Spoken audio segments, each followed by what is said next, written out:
Assalamualaikum warahmatullahi wabarakatuh. Salam sehat semuanya ya. Selamat datang di perkuliahan akuntansi manajemen. Sebelum melanjutkan pembahasan pada pertemuan pertama hari ini, setelah mempelajari mata kuliah akuntansi manajemen ini selama 1 semester, diharapkan kalian nantinya dapat menyediakan atau menyajikan informasi akuntansi untuk kebutuhan manajemen dalam melakukan perencanaan, pengendalian, dan pengambilan keputusan. Adapun buku referensi yang kalian bisa pakai yaitu Manajemen Accounting karya Hansen and Mowen. Yang kedua, Managerial Accounting karya Garrison dan kawan-kawan.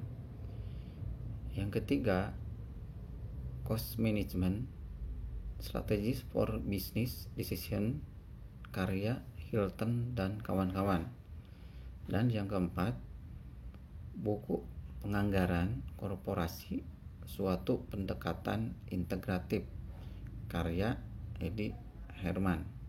Itu buku ya yang kalian bisa pakai.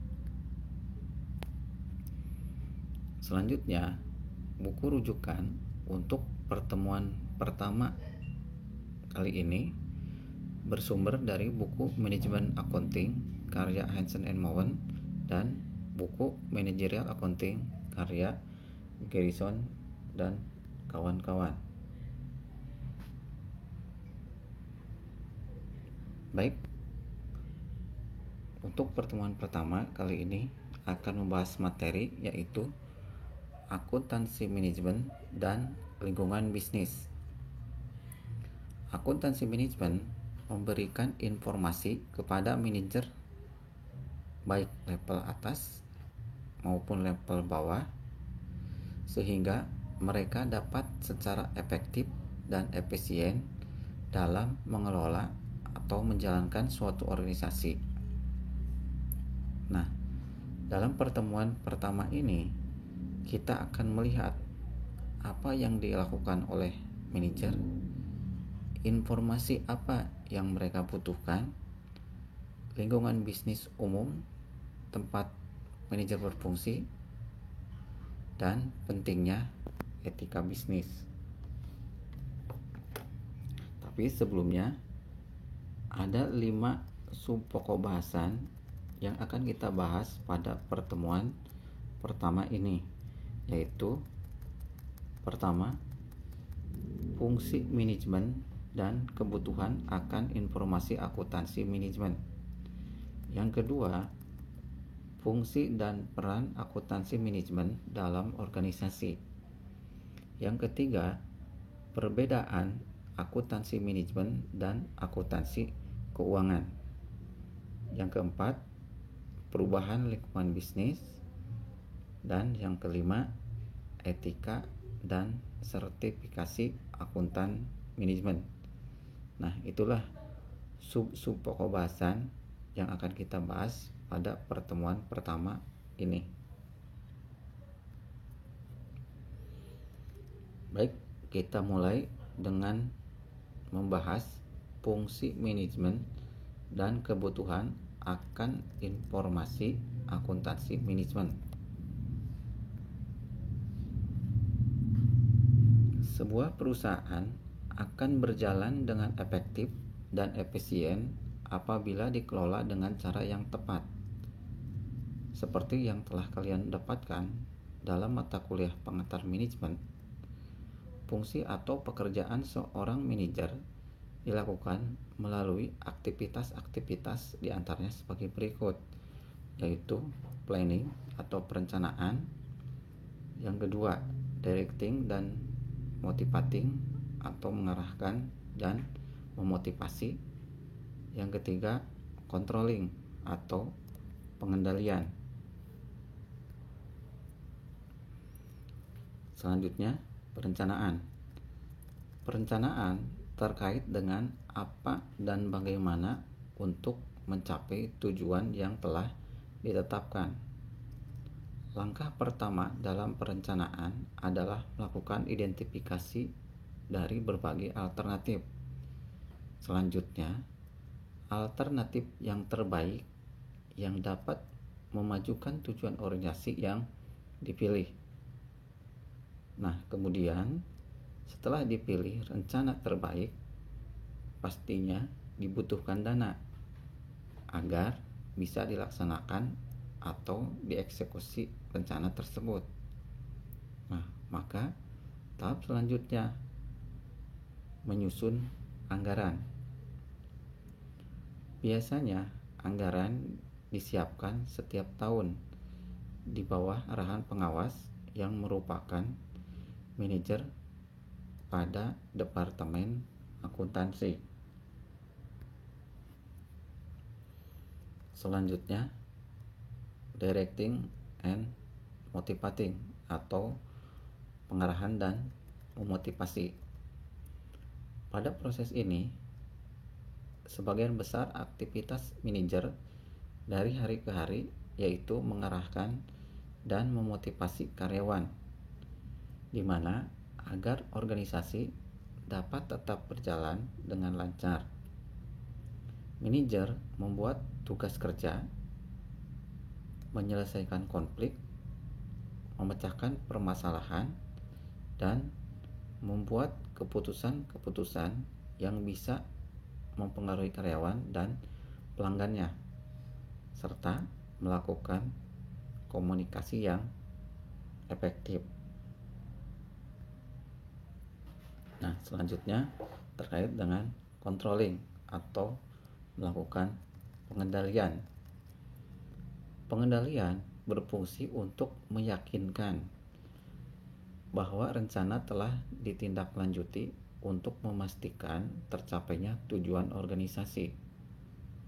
Aktivitas manajerial memonitor implementasi atau pelaksanaan suatu rencana dan melakukan tindakan koreksi yang diperlukan. Pengendalian biasanya dicapai dengan menggunakan umpan balik, yaitu informasi yang dapat digunakan untuk mengevaluasi atau memperbaiki langkah-langkah yang dilakukan dalam melaksanakan atau implementasi rencana yang telah ditetapkan. Baik, kita lanjutkan ya. Nah, seperti yang telah disampaikan sebelumnya, akuntansi manajemen menyediakan informasi yang berkaitan dengan proses manajemen, yaitu berupa aktivitas perencanaan, pengendalian, dan pengambilan keputusan. Perencanaan atau planning berkaitan dengan apapun itu biasanya berkaitan dengan dua hal, yaitu menentukan tujuan dan mengidentifikasi bagaimana caranya atau metodenya untuk mencapai tujuan tersebut. Nah, yang harus diperhatikan dalam perencanaan harus dapat membedakan antara tujuan dengan cara atau metode untuk mencapai tujuan tersebut. Kuncinya ya, tujuan minimal harus ada ukurannya dan target pencapaiannya. Nah, sebagai contoh, misalkan apa tujuan kalian setelah lulus kuliah? Nah, mungkin ada di antara kalian yang menjawab bekerja di perusahaan multinasional. Nah, apakah pertanyaan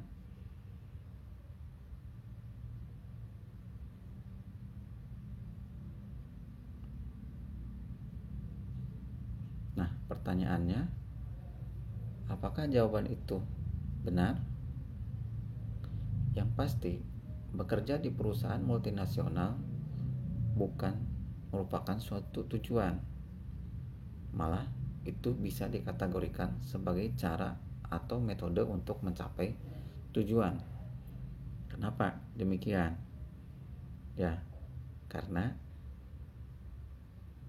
bekerja di perusahaan multinasional tidak bisa diukur. Mestinya tujuan yang benar, misalkan contohnya bekerja dengan mendapatkan gaji per bulan sebesar 10 juta. Jadi jelas ukurannya, yaitu besaran gaji per bulannya sebesar 15 juta.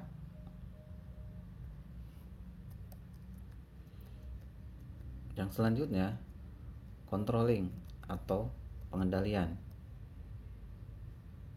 Pengendalian merupakan aktivitas manajerial untuk memantau implementasi atau eksekusi rencana dan mengambil tindakan korektif sesuai dengan kebutuhan. Singkatnya, pengendalian merupakan aktivitas membandingkan antara rencana dengan realisasinya, kemudian melakukan tindakan perbaikan apabila terjadi gap atau perbedaan yang signifikan. Yang terakhir, decision making atau pengambilan keputusan. Pengambilan keputusan merupakan proses mengembangkan dan memilih alternatif yang terbaik. Dimulai dengan mengidentifikasi untuk mengenali problem yang terjadi yang dihadapi oleh perusahaan, kemudian dikembangkan berbagai alternatif solusi dan selanjutnya kemudian dipilih solusi yang terbaik. Nah, selanjutnya ya, kita masuk ke sub pokok bahasan yang kedua, yaitu fungsi dan peran akuntansi manajemen dalam organisasi. Struktur organisasi. Struktur organisasi memperlihatkan bagaimana tanggung jawab dibagi di antara para manajer. Ini juga menunjukkan jalur formal, pelaporan, dan komunikasi. Informasi akuntansi dalam perusahaan dihasilkan pada bagian fungsi akuntansi dan keuangan. Nah, jadi fungsi dan peran akuntansi manajemen dalam organisasi biasanya berada di bawah Chief Financial Officer atau CFO. Baik, kita lanjutkan mengenai hubungan lini dan staf. Struktur organisasi juga menunjukkan posisi garis dan staf dalam suatu organisasi.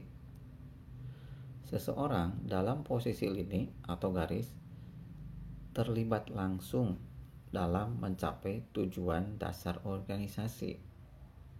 Nah, dalam struktur organisasi ya digambarkan dengan garis tegas.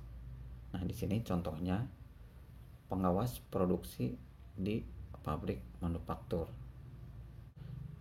Selanjutnya, seseorang dalam posisi staf secara tidak langsung terlibat dalam mencapai tujuan organisasi. Posisi staf mendukung atau memberikan bantuan untuk posisi lini, tetapi mereka tidak memiliki kewenangan secara langsung atas posisi lini. Nah, untuk posisi staf ya, dalam struktur organisasi digambarkan dengan garis terputus-putus. Nah, contohnya yaitu akuntan biaya di pabrik ya.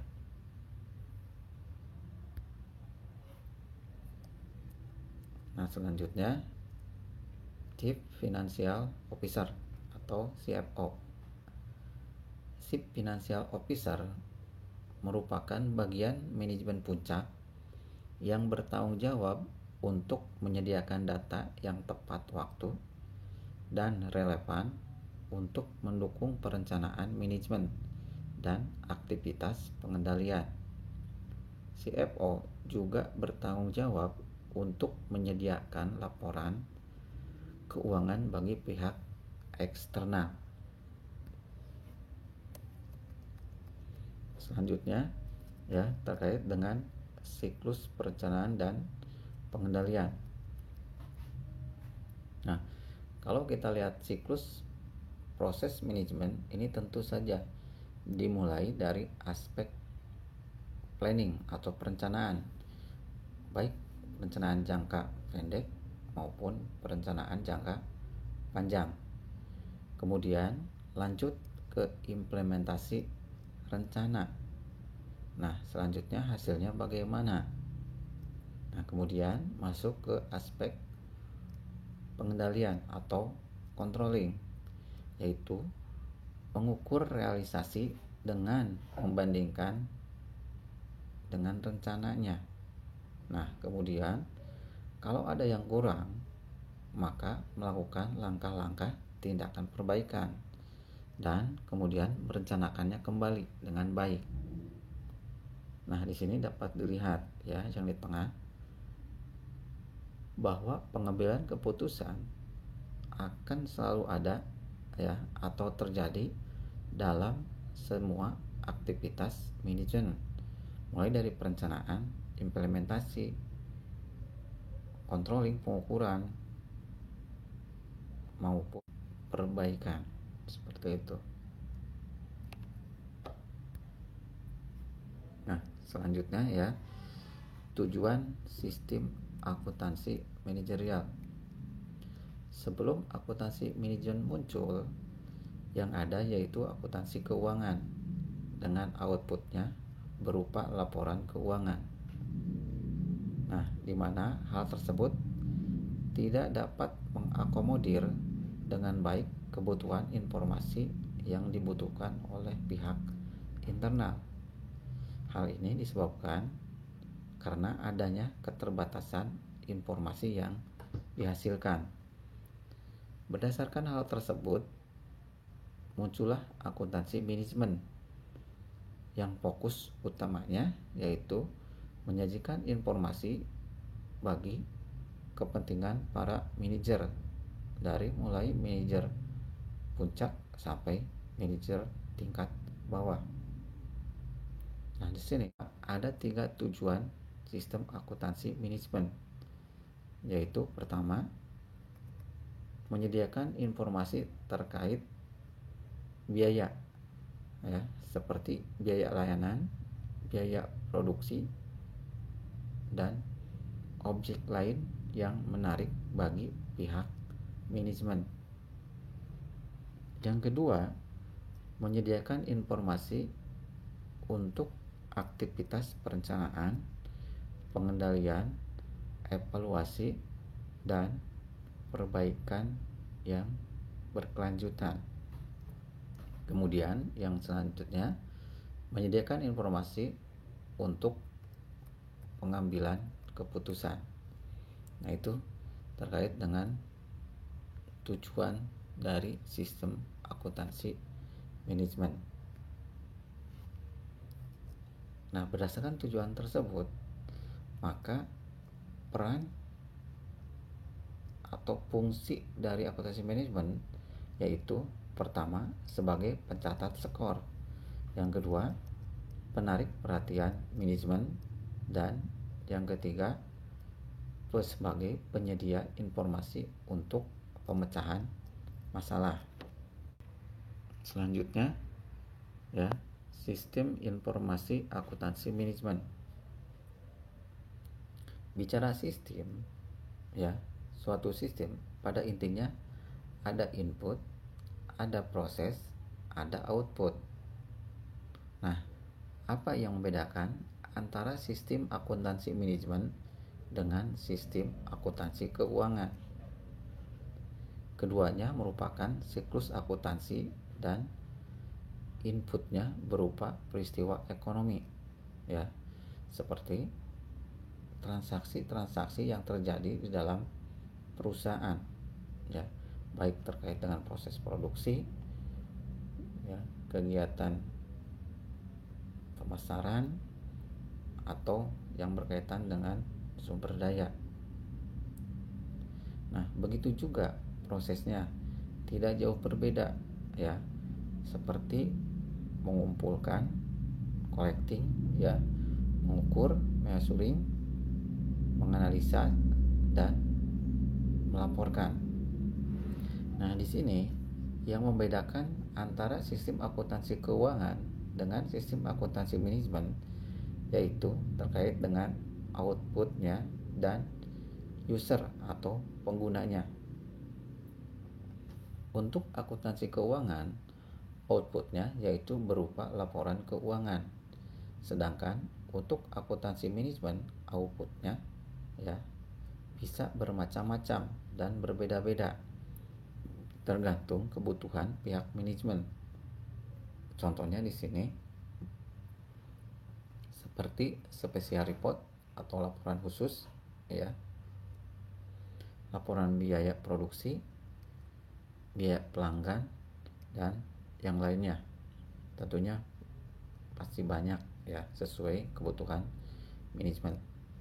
Intinya, kalau kita membicarakan akuntansi manajemen, penggunanya yaitu manajer atau pihak internal, sehingga kebutuhan informasinya bisa berbeda sesuai dengan kebutuhan yang sesuai levelnya. Nah, sedangkan untuk sistem akuntansi keuangan, usernya atau penggunanya yaitu pihak eksternal. Demikian penjelasan untuk sub pokok bahasan yang kedua ya. Mudah-mudahan bisa dipahami.